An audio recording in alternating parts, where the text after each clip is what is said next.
The UK government are raising tax charges on booze. But what could that mean for those suffering with alcohol addiction? We asked Rehabs UK Managing Director Lester Morse for his opinion. What we kind of want to know is, like, what do you think of the government tactics to increase tax on these higher ABV alcoholic drinks? And do you think it will affect alcoholics or addicts? Will it be a deterrent in any way? I think so. I think that as far as I can see, the upshot of it, it's not aimed at. I don't know, that probably come up in the conversation. It's not aimed at people with drinking problems that are drinking strong alcohol. Because again, it's like, you know, we definitely see that, you know, not everybody that uses alcohol is an alcoholic. Not everybody that drinks too much is an alcoholic. So you've got lots of different groups of people with all varying different reasons for drinking. Some with problems, some without problems. You know, I'm not against alcohol. I don't use it myself because I feel that I'm an alcoholic and have very little control over the amount I take. But I'm not against alcohol. I'm not against people drinking. Always try and help the people that can't control their drinking. So alcohol's not a bad thing, but again, I think we can all see over the years, Matt, the landscape changing in our country, you know, with pubs shutting. Again, I travelled a lot when I was younger across Europe and mostly Europe, I guess. And one thing I noticed was that a lot of the bars that I'd go in, always been a drinker growing up, they seemed to have a lot more there. You could get coffee in them, you could get food in them, and I thought that was a much better idea. You didn't see so many drunk people in other countries. In England, you know, I loved the pub culture. I grew up in it. It was like I got wonderful memories as well as sort of horror stories. But you know, one of the things about giving up drinking is that you don't feel inclined to be hanging around pubs, which, you know, you lose a lot of camaraderie, a lot of entertainment, a lot of, you know, fun sort of sports like darts and snooker and being part of all of that thing. Yeah, when you're not, you know, there's always that side of being a drinker, that when you actually stop drinking, you kind of lose a lot of that. It's kind of difficult. But I noticed in other countries, they seem to still have a lot of that, but a lot less drinking. So I think the pubs have changed in England, where you've got more food and, you know, so I think it's nicer if there's not really a great need, I don't think, for the really strong alcohol drinks anyway. So to encourage people to drink that are not addicted to alcohol, to kind of use less of it more sensibly, well, obviously it's going to stop a lot of unnecessary accidents and fights and arguments and hurt feelings. But if people are going to get drunk, it means you just got to drink a gallon of wine rather than 4 pints. I mean, it really seems like it's sort of, this taxation's more going to be affecting those sort of smaller business, medium-sized businesses, you know, small pubs and breweries and distilleries and these sorts of places who are going to be forced to increase their prices and affect their business. Some of them were saying it was going to be like a sledgehammer, and others were saying they're going to have to figure out how they can pass the costs on. Yeah, so it really seems like it's going to be affecting those small businesses, and I'm sure like the big mega companies, the Smirnoff and what have you, they'll probably be just fine with it. But those smaller kind of micro companies, micro breweries, and all of these are really going to be what's affected.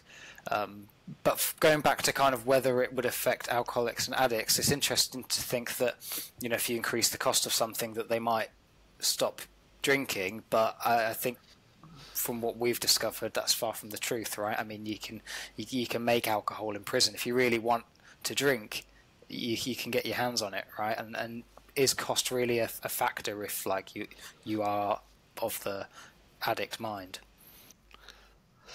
Well, again, it's like I was putting it into you know, like reading some articles on the government trying to divert the opiate crisis in medicine, that the doctors are giving out all these opiate-based medications but all they can really do is prescribe less. Now, which again, that probably sounds like a good thing, but because again, I think it's one of them problems that they've got in them kind of areas that, I think addiction again is if you're liking it to like a peanut allergy, you're sort of born with it, but you never know you've got it till you eat a peanut. So giving everybody opiates in the general population, you're probably going to trigger addictions that never would be triggered, because then people would just not have the access to the opiates. So for that reason, it's going to be a good thing. Like like the finances, it's going to help a small section of society. Like you're saying there, the big corporations get richer because all the smaller companies go out of business, which means everybody goes back to buying Johnny Walker whiskey rather than Johnny Rotten's breweries down the road he's just set up. It's always and that's why it's kind of hard sort of giving a definitive answer to anything, because one man's rubbish is another man's gold sort of thing, that different sections of society has different effects, but always inevitably the poorer people get punished. And so I'm presuming that not everybody drinks strong alcohol just because they want to get drunk. They might think, if I drink the 8% or the 16% wine, whatever, and it costs me like £5 a glass, and that gets me feeling the nice little buzz that I want, rather than buying 2 glasses of the cheaper wine for £5, which cost me £10 to get the same buzz. But again, I should think most people not really that bothered so much about that. But when you get down to the people that are buying the drink for the alcohol, because again, as an alcoholic, you kind of always have this idea that, are you buying it for the taste or the effect? And I guess, some people buying a drink for the taste, not the effect. Some people want the taste with a bit of an effect, and some people just, people like me, is like, when are they going to bring out the alcohol, the lager-free alcohol? I weren't drinking it for the taste. I wanted the effect. And so down the other end is like, the stronger drinks when I was young were disgusting.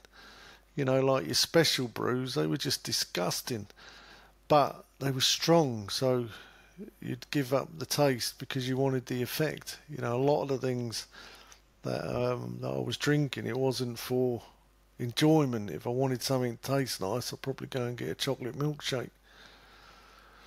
So if you're drinking for the drug of alcohol, for the effect, it doesn't really matter how much you charge for it or what you got to do to get it. If that's your poison, you're going to go after it. Now again, like saying with the governments, it seems to me, from my point of view and my limited, I guess, understanding of global and national economics, is that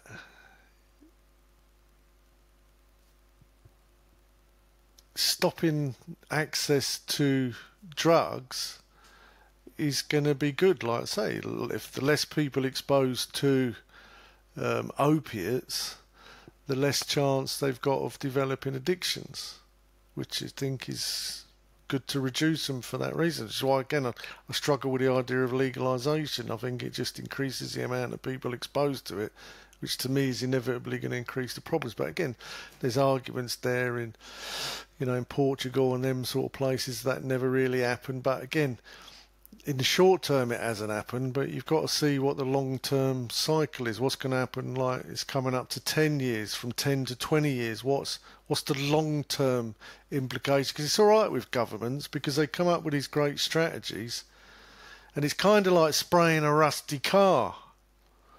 You know, you give me a rusty car and I put a coat of paint on it, you're going to go, bloody hell, that's a lovely shiny car.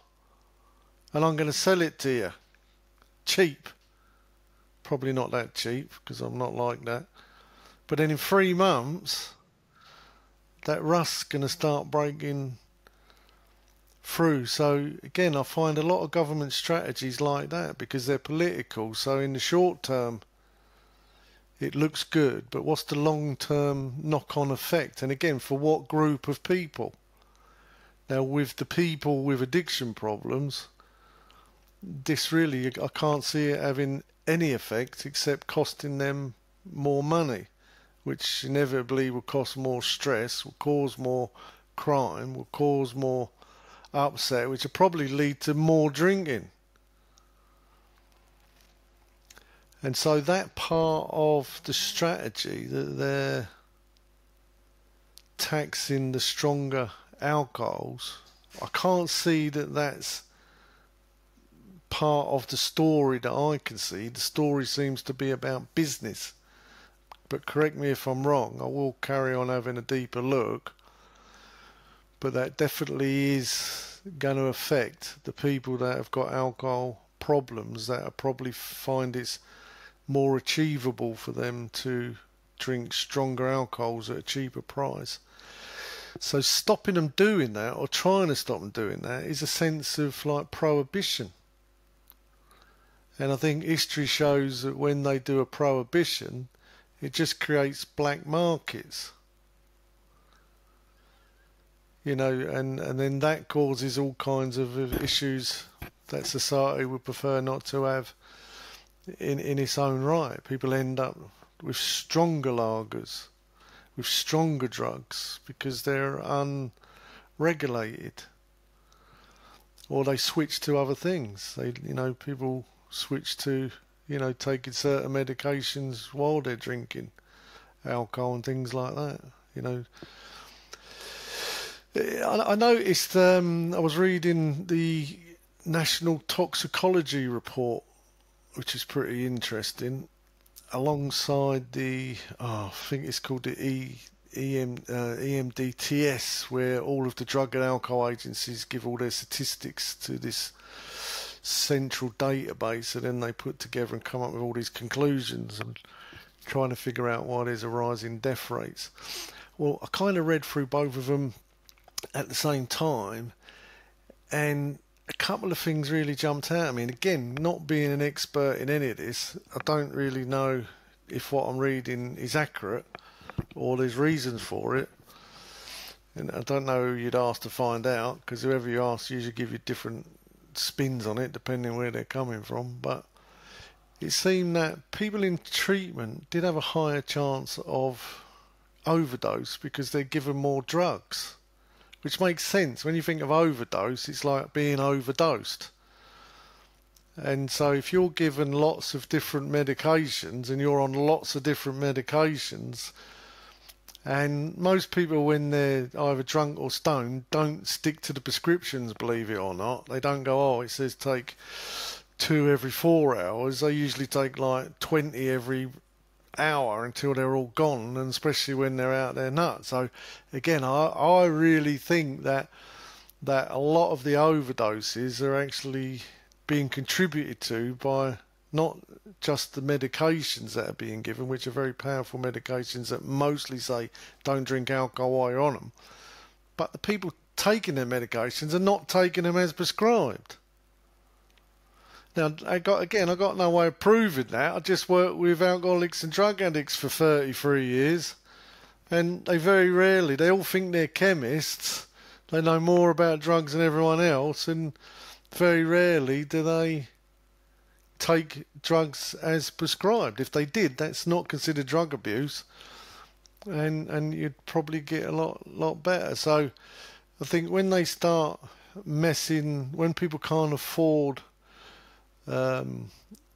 alcohol, they start turning to other things. And I think for them people, that's the trouble with like prohibitions and making access to whatever it is they want difficult, they're not just going to stop doing it. They're not going to go, oh, bloody hell, there's another 50p on a bottle of wine. I'm going to sort my life out. You know, that would be wonderful if that's what happened. Or, oh, you know, the doctor stopped prescribing me opiates now, so it's a good time to quit.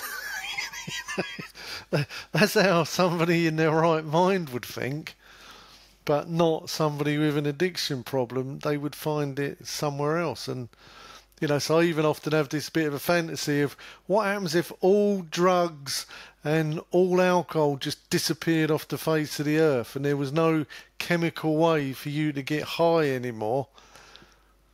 What would happen? Well, I'll tell you what would happen. Prostitution would go through the roof, rape would go through the roof, domestic violence would go through the roof, murder would go through the roof.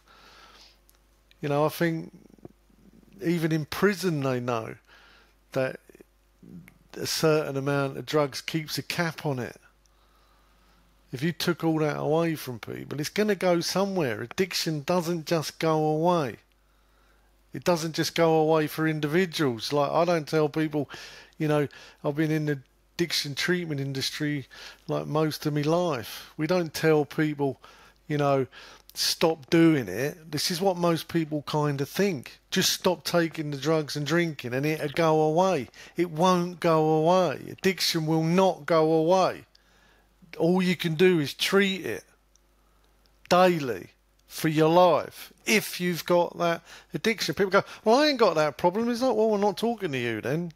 Well, I could just stop drinking and get on my life. I'm not talking to you then either. I'm talking to the people that can't stop and can't get on with their life. People like me that have got a mental condition that I ain't had a drink in 33 years. But I don't see addiction as an alcohol or drug problem. It's a mental condition and I still suffer from it, sometimes on a daily basis. And without a preventative program or treatment that I use, I don't know where I'd be. Probably on medication and alcohol myself. So I'm not sure where the government are going with this. They usually make things worse, in my opinion, especially for those that need the most help. For those that like a nice bottle of bubbly are probably going to do all right. The big corporations are probably going to do all right. The small companies are probably going to get hammered. The general public are going to pay more, and the people that are struggling most, is going to get worse for them. If they use all this extra taxation for treatment providers, that would be wonderful. But I doubt that's going to happen. So apart from that, I ain't really got a lot to say. I don't know whether they got a clue about addiction. At least the percentage of people that I'm talking about. No. Well, I appreciate that, Lester, because,